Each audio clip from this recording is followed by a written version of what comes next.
Hello, and welcome to another episode of the Speaking of Tea podcast.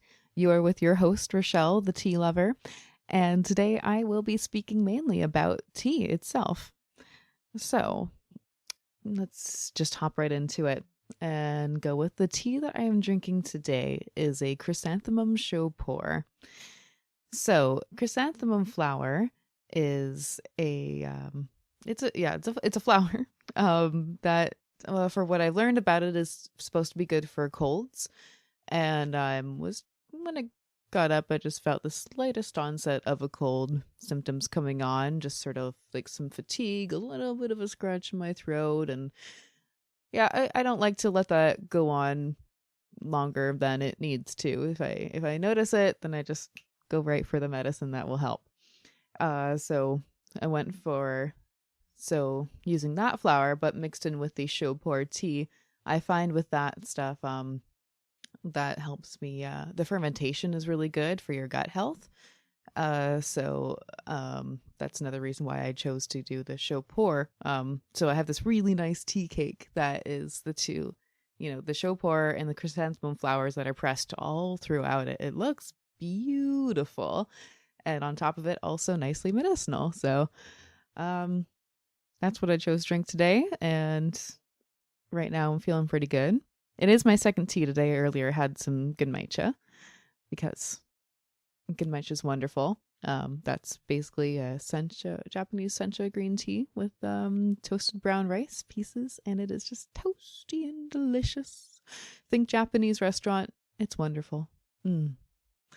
But for my gong fu tea, I needed to have this chrysanthemum shou puerh, and it's serving me well. I'm quite happy with it. So for getting into actually talking about tea today, I want to read this piece that I wrote up a few years ago that just kind of describes what I mean when I'm talking about tea versus other plants and herbs and teas and stuff. So here it is. What is tea? Tea, at its core, is a plant. More specifically, it is the leaf from the plant Camellia sinensis. When picked and steeped in hot water, it becomes a beverage. This is what we call tea. It is the most widely consumed beverage in the world besides water.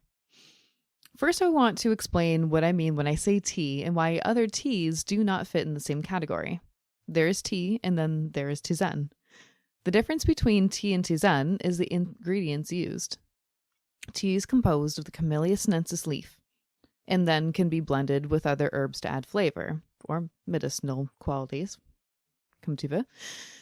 Tisane is any herb or combination of herbs that is not composed of the tea plant. I don't make this distinction to appear superior or arrogant, but I do make it to be specific and precise with my language, to have people fully realize what I am talking about when I say that I love tea. I want it to be clear what my experience is, which is deep and beautiful. Now you might be thinking, that's great. Why is just one leaf more important than any other leaf, flower, stick, root, etc. in the world? Well, I can't say that's more important, but it's more important to me, but it's specifically that. Anyways, I'll go on. Tea is a plant that takes in the elements of its environment and thus is different in every region in the world where it is grown. The term used to express this is terroir. Natural influences heavily affect its flavor, and you can even taste which country it comes from. Certain regions in the world have tea masters who process the teas in particular traditional forms which reflect the cultures where they come from. What is so amazing about tea is how there are endless ways for it to be produced, and they're all so distinctly different from one another. So how can we direct our minds to a single thing that still has many variations and ways of experiencing it? One style at a time. And then just to kind of top that off, because I don't think I didn't end up putting that into this description, but it's the plant that has caffeine in it. The one that's not coffee, and that it's tea.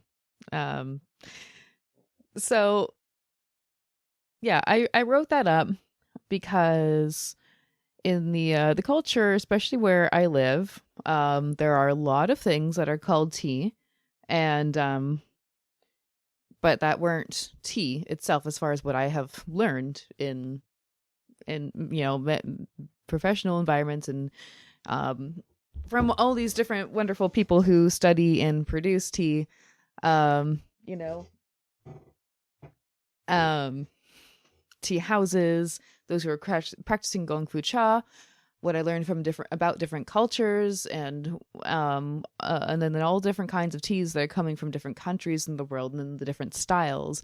Um, at its core, you got white, green, black, oolong, red, puerh.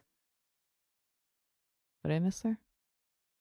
Yeah. Anyways, so you got all these different kinds of styles, um, and then anything that's not composed of the tea plant is considered tizen. I mean, especially in the tea Camellia sinensis captivated world. And so I do make this distinction because it is a very specific plant. It has its specific qualities and its medicines and its flavors and ways to experience. So if somebody calls something a tea and it is made of, lemongrass, rose, and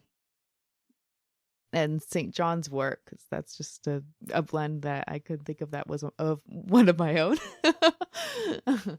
That's when I call spiritual healing, and it is a tizen, because those all have completely different flavor profiles, and they have their own set of ingredients that have certain medicinal qualities, and so I chose to name that spiritual healing because of those qualities.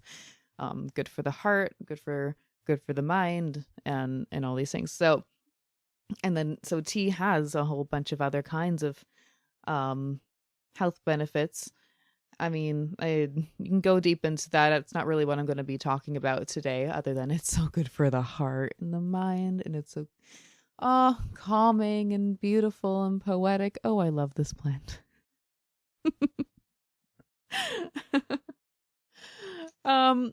But one topic I decided I wanted to go into today about tea is black tea.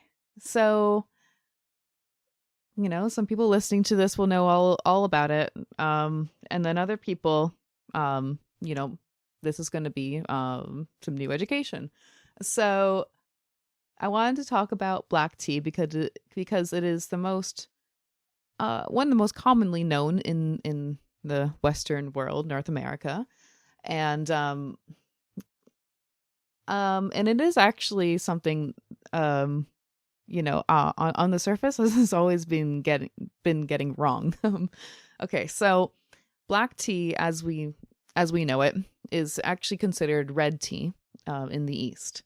The East being in China and all the the countries that are traditionally processing it. They're the ones growing these plants, picking them, processing them in a specific style, in a specific formula that makes black tea the way it is. That it's not green tea, or that it's not oolong, but it is black. So, so black tea and red tea.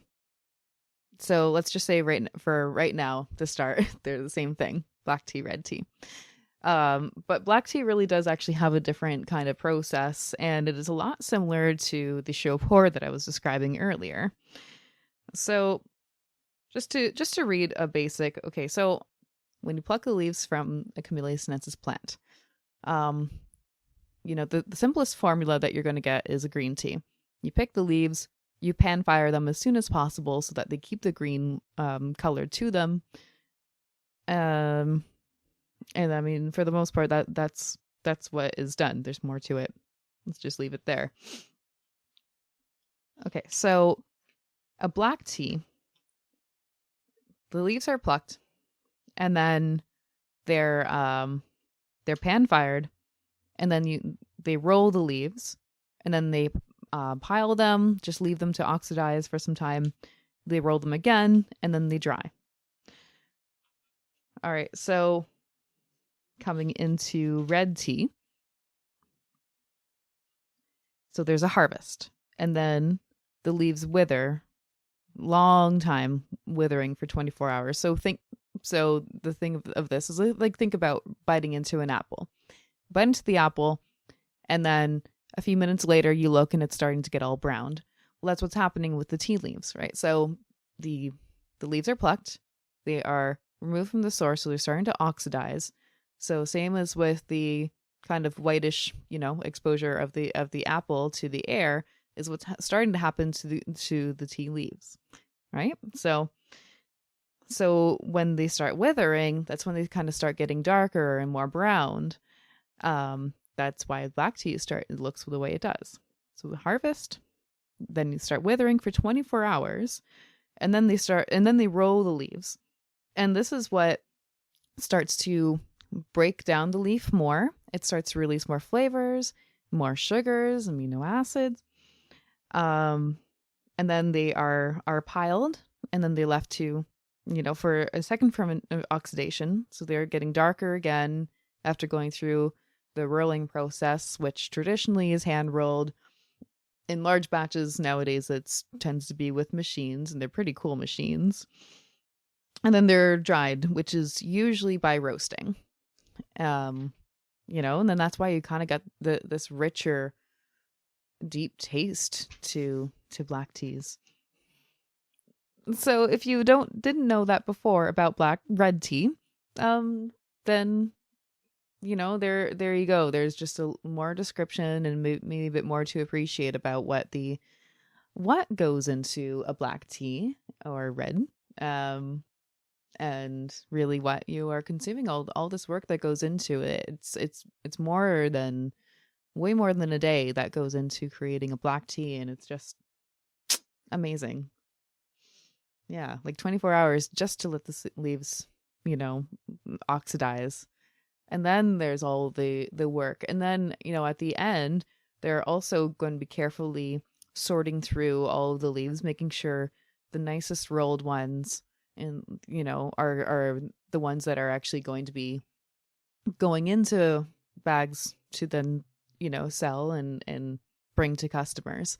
And the broken down leaves, those are, the parts that are broken off, the ones that weren't chosen, are going to go into different sources, and maybe those are going to be used a bit more for blending and breaking down and stuff. And well, you've maybe heard of the story of the tea bag. Maybe you haven't. A lot of people haven't. So the tea bag was an accident.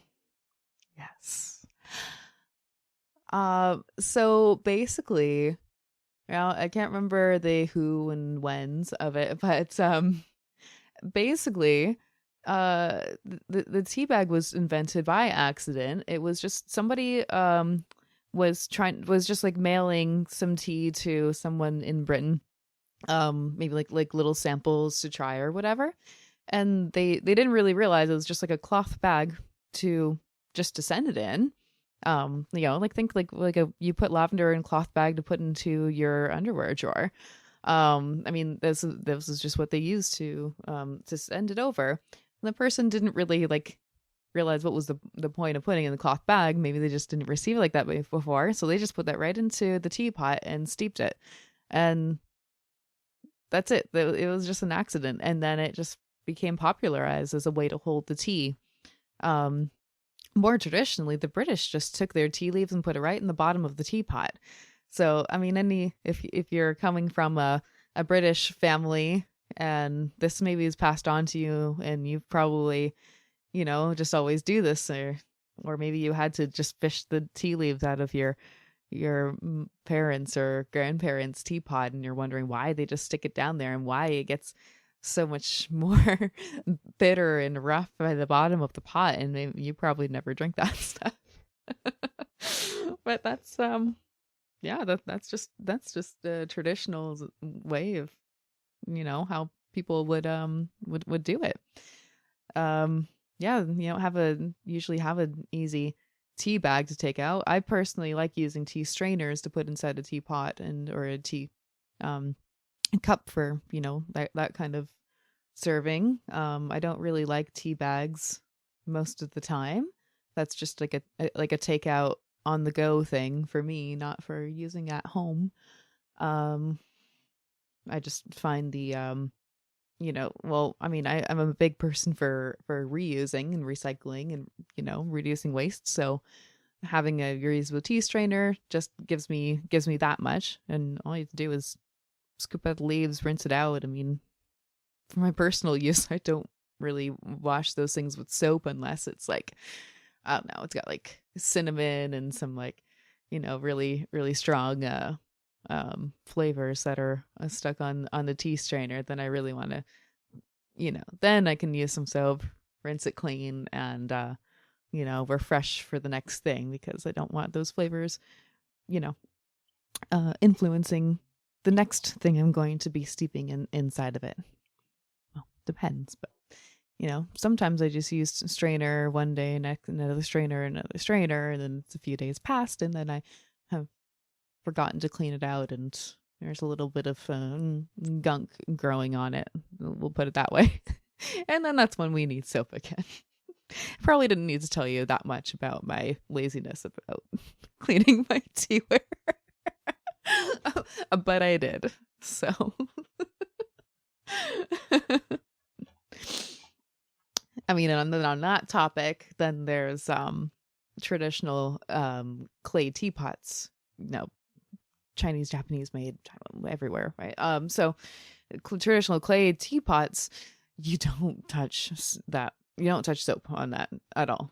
No, like the only way you're cleaning that out is just with hot water, or you can fully boil the clay pot, and then help it release whatever has been in there, scrub it out and stuff, and then you can get a refreshed, cleaned pot. I've personally been using one throughout, like, what was it? Almost 3 years that we've been together. Aw, I love you. And well, you're really supposed to assign one type of tea to these teapots. This one is really just kind of taking it all. It's cool to see how dark it is gotten, and I can see that kind of in the lid. So that's pretty cool. Then you got ceramic ones, and they all influence the tea in different ways. Anyway, story I was going to tell about black tea is legend of how this style really came about, or red tea, how the style really came about as opposed to black tea, and kind of what the difference is. And then, like, going back to like more traditionally with the black tea, it was there's some different ways of doing it, and sometimes it was plucking the leaves, pan firing, and then just like hung to dry, or processed with steam, and everything. So anyway, yeah, so with black tea, they or these teas, like they if they're firing it to dry, then they're using different kinds, whatever kind of wood is around them. And then, so I guess in these Chinese environments, there's a lot of pine wood. So they'd be using like pine trees and that wood to start the fires, and then be drying the leaves. Well, the pine smoke influences the flavors. So you probably got a lot more smoky teas in the past, before they had different kinds of technology and methods of finishing the tea. So, all right. So I want to talk about Lapsang Souchong. That's a special tea for me because, well, there's a lot of reasons. One, it's acknowledging that it is it is the birth of red black tea as we know it, and I'll go into the story, the lore of it. And it's just kind of touched my heart in different ways. When I worked at the tea house in London, Ontario, there was a man named Jim who came in, and he loved Lapsang. And about every time he came in, he he would order it. And at first I wasn't really into it. I thought the smokiness was just like too strong and strange, and I didn't even really want to try it for the first while. Well, maybe he gave me a little bit of it one time, and I'm like, I don't know, not for me. But it grew on me, and it's oh so wonderful when you smell it. I mean, you open up the canister, and it wow, I feel like I'm at a campfire right now. Like, and that's what I put on my bags when I sell Lapsang tea, as you know, just as loose leaf tea. I just wrote in the description, it's a campfire in a cup. Oh, and it really is. Oh, it's so nice. But when you steep it, it is a lot smoother of a beverage than the intense smokiness that comes out on the surface. Um, and so I've also written like a little short story about it. I don't know if I can actually come across that today, but that's okay. But I'm going to go into the legend of Lapsang. So there are a few different variations of the story of Lapsang Souchong. One of the stories is attributed to the birth of red tea as a genre itself. Similar stories are told about Lapsang Souchong as a specific style of tea produced. I'm going to blend the two and just take it as it is, or do your own research if you're interested in going deeper. But one thing is true, Lapsang Souchong can be traced to Tongmuguan, a village in the Wuyi Mountains in Fujian province of China around 400 years ago. Imperial soldiers were passing through this tea-producing village during their production season. It was in the night when the soldiers arrived unannounced and demanded to be housed and fed.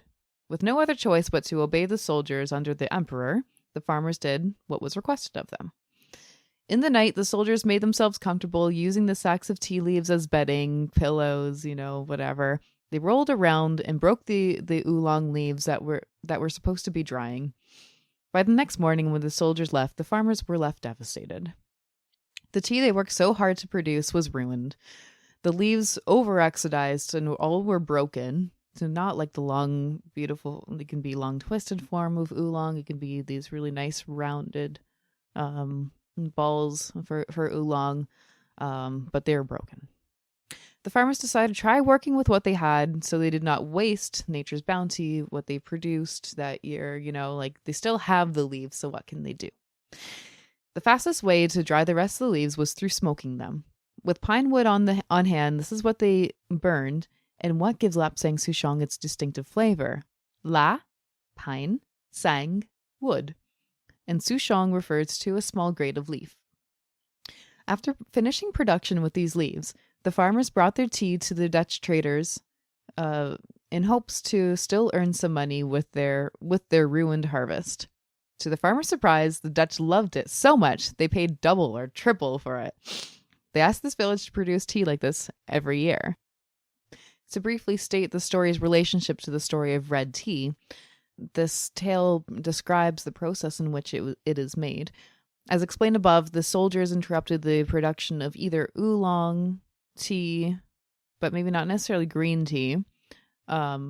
Here's why, though, because it makes more sense that it was oolong because it would have been produced overnight and as a longer process than green tea. As I said earlier, the green tea is just kind of quickly pan-fired, right? And so oolong, it makes more sense. It is longer and more intentionally oxidized, whereas green tea production stops the oxidation as soon as possible. Red tea in the East is what is known as black tea in the West. The confusion has a lot of history to it, mainly that when red tea arrives by ship in the West, the leaves appear to be black. Red tea became popularized in the West because it could hold its flavor and freshness far better than the green, whose springy freshness could start to go bad along the whole long journey of being on a ship going from China into, well, the West that could be, in Europe or then Britain or then all the way over to North America. So the oolong and these red teas, they actually hold their flavor a lot better. So then, when green tea arrives, then it's gotten more oxidized and not really what it should be. So that's probably why it took a lot longer for green tea to actually come into North America. And then at this point, it's still not really a favorite out here. and red and black tea just started to be preferred in the West. And the rich flavors within, like it's, the rich, bold, punchy warmth of a red or black tea, is what tends to be very favored. It feels like home. It feels like being wrapped up in a warm blanket. Whereas I find green tea has more of a springy flavor. The way that it's produced and why that the fresh greenness is preserved is to have that stronger connection to the young energy, the fresh spring buds beginning to grow and bloom out of the plant. It's like that's the idea, the feeling of rebirth, and that like the fresh floralness coming from the plant, reflecting that state of the year. It's preserving spring, like Easter time. And the black tea can be picked out of like some later flushes in the year, so it can be the second or third or whatever harvest. And that's part of the energy of the timing when the tea is picked does also reflect, have a reflection in the season. So when you're really going deeper into teas, you're going to be asking, what time of the year was this one picked in? And then you'll kind of, you have that much more information coming in about why the tea might be making you feel a certain way. And then there's fresh tea from just that year. Green is really best drank from the year in which the leaves are plucked, whereas other teas are like like black, red, and puerhs. They're all fine for age, and oolongs too. They're all fine to be aged and drink years on, but it is a whole other realm of tea experience when you're paying attention to what year the leaves are coming from. And it doesn't make things certainly necessarily better or worse. It just makes them different.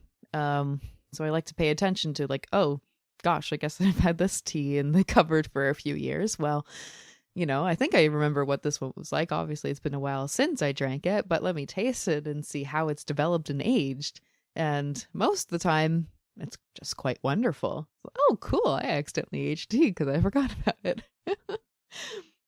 And then, so back to the distinction of tea and tisane, different plants, that are not tea. Most herbs really are better in the first couple of years that they're harvested. Their energy is a lot better when you have it fresh, and it's stronger medicine for the body if you're taking it medicinally. And then their flavor does start to wane after some time, and after several years, you're just going to want to replace those herbs. The flavor will decline, and that's just part of the nature of what they are. Whereas the tea plant has just so many other qualities to it that you're encouraged to age it just like a nice red wine or champagne and whiskey. All of those age really wonderfully. And so, the tea is just like that, and other herbs don't have that kind of long-term sustainable quality, whatever words. So all right, so back to my love for Lapsang Souchong. Like I said, it might need to grow on you, because it had to grow on me, but there is just something so wonderful about it. And yeah, so like, a white and green tea, they have, white teas tend to have like a lot more floral feel, and green teas can be floral, or they can be grassy, or there's different kinds of flavor profiles. Vegetable-y, there we go, that's a word.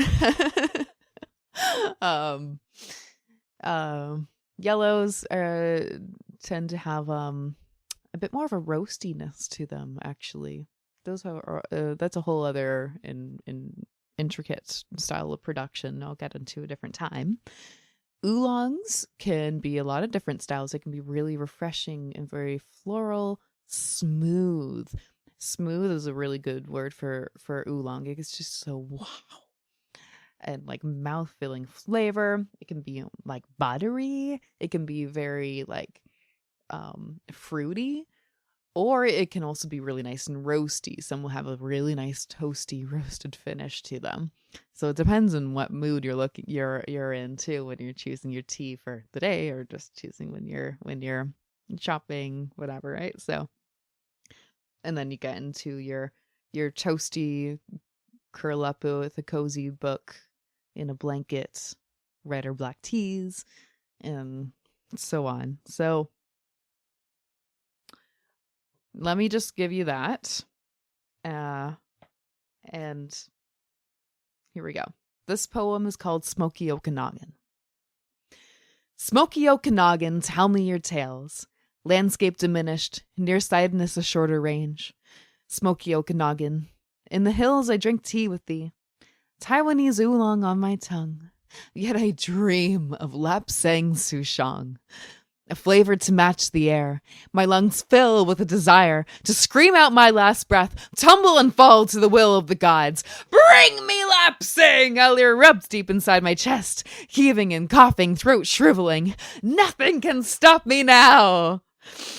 Trust fall down the rocky cliffs, holding my stomach, joyful ripples of pain, for laughter is my final medicine.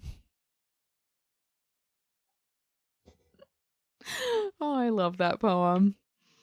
Ah, it just describes how wildly silly I can get about tea. And I don't care if I'm falling off a cliff. I will be doing it laughing if I did it screaming about tea. That's about the best way to go down. I mean, if you're going to go down, you might as well go down laughing, right? That's not my theory anyways. That poem was born out of a little trip I took in 2020. Oops, I left the island. And it was fire season. A lot of smoke in the air. And so on the trip from like Vancouver Island and into we went back to Oliver, BC. So that's like a big fruit picking fruit harvesting area, and we stayed somewhere around where they're producing wine. And anyway, so we were at a friend's place in the morning, and they're making some breakfast. And what I had with me was oolong tea, and it was nice oolong. Don't get me wrong, it was nice and smooth, and it being in the mountains, it was making me think about high mountain oolong in Taiwan and or in China. Just it's a whole thing. High mountain oolong, like it is a cherished thing, and that's what I was thinking about. But I'm like, it is just not as satisfactory as having Lapsang Souchong while it's smoky in the air, and I would have the smoky tea, and it would just be like a fine dining experience right here in the mountains. And so that's where that whole poem came from. Yeah, so I mean, a story that I wrote about Lapsang Souchong was there was a band that would play at the Tea Lounge that was in London where I used to work, and what were they called? Sky Alert. And I did this little short story about their performance and how lapsang was brewing in the room, and the idea of the fire and energy that was coming from their performance that was engaging the whole room. And with their performance, they would also get other people to join in the jam. So they had a band, they had their music, but they also made an open jam. You can come in with your drum or whatever other instruments. If you have a guitar, you could sing along, whatever. So they're really cool. So I like to go in and join them with my drum. So my story was like the energy that it was sort of like being around a campfire and having jams and story play time and lapsing in the room and smoke in the air. I don't know. Lapsang Alert. They're called Sky Alert. I call it Lapsang Alert.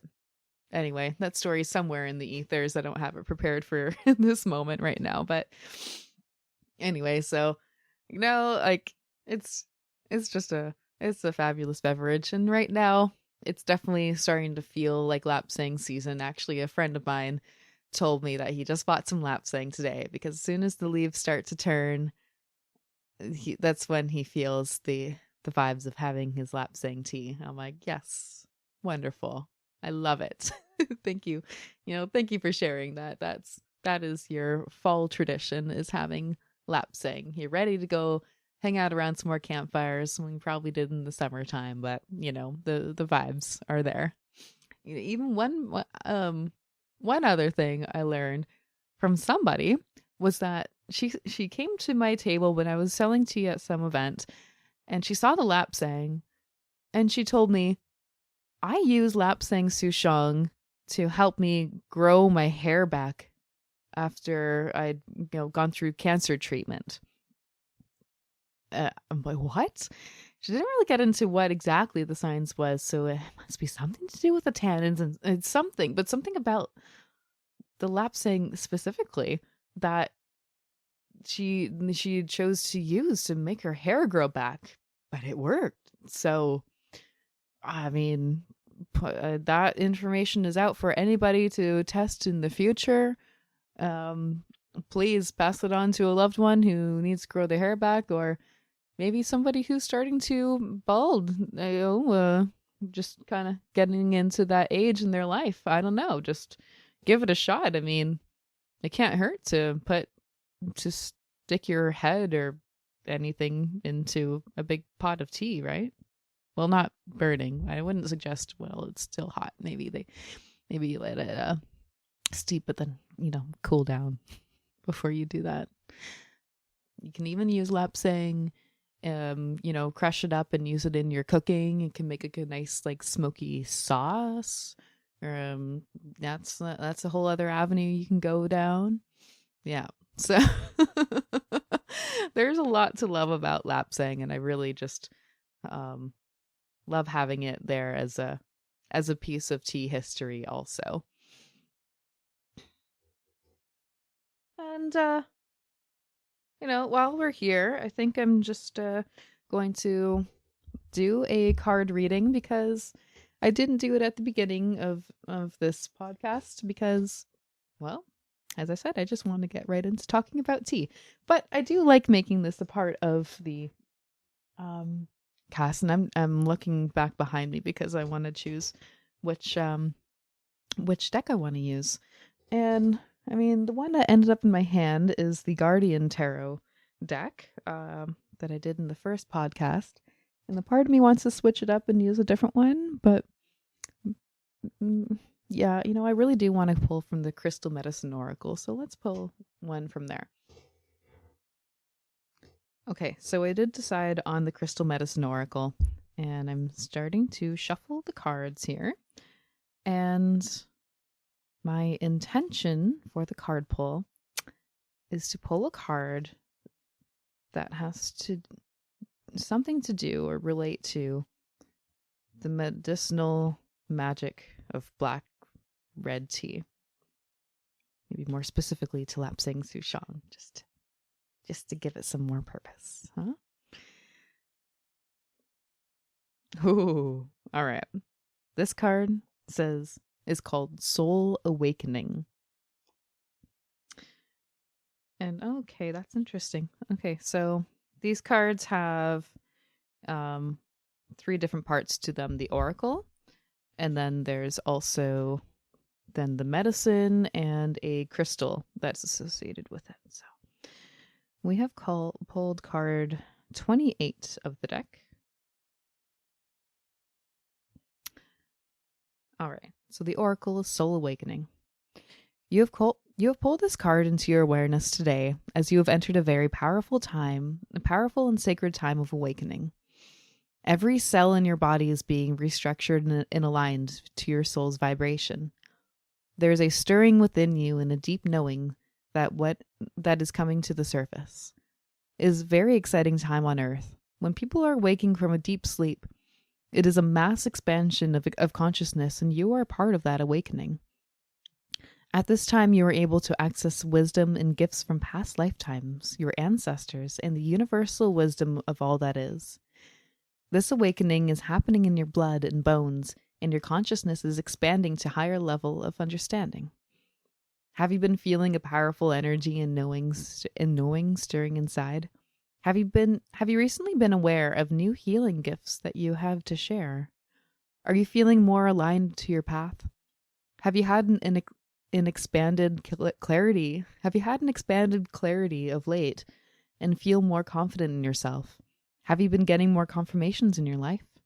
These are all signs that you are expanding into a higher level of consciousness and awareness. You're continuing to a higher vibrational energy that will bring you many blessings and divine healing. There could be some growing pains with your awakening, such as headaches and feeling of lethargy, while this energy integrates. You may even be letting go of some old emotions. Know that this is part of the process in a very powerful and sacred time of miracles, and that these symptoms will stop and you will feel more alive than ever and have a deep sense of inner peace. All right, so the medicine is medicine pouch. Now, how interesting. We were just talking about the tale of the accident of the tea bag that was, kind of like a medicine pouch for holding the tea. And then it got steeped. All right, the medicine pouch have been utilized by healers and shamans from many ancient cultures, such as those of the North Americans, Aboriginals, Incas, and Mongolians. The pouch is a symbol of the shaman's power in personal medicine. It should be worn around the neck, hung in a sacred place within the house, or placed on a personal altar. The pouch holds herbs, stones, feathers, animal parts, and any other natural medicine the healer worked with. The medicine pouch was believed to have magical powers and healed people and would protect the shaman. Create your own medicine pouch to assist you in aligning with your own powerful soul medicine that is coming through at this time. And the crystal is an amethyst celestial. Amethyst celestial assists in the profound awakening of the mind, body, and spirit. It helps to heal addictive behavior. It also helps you to remember the medicine of your soul.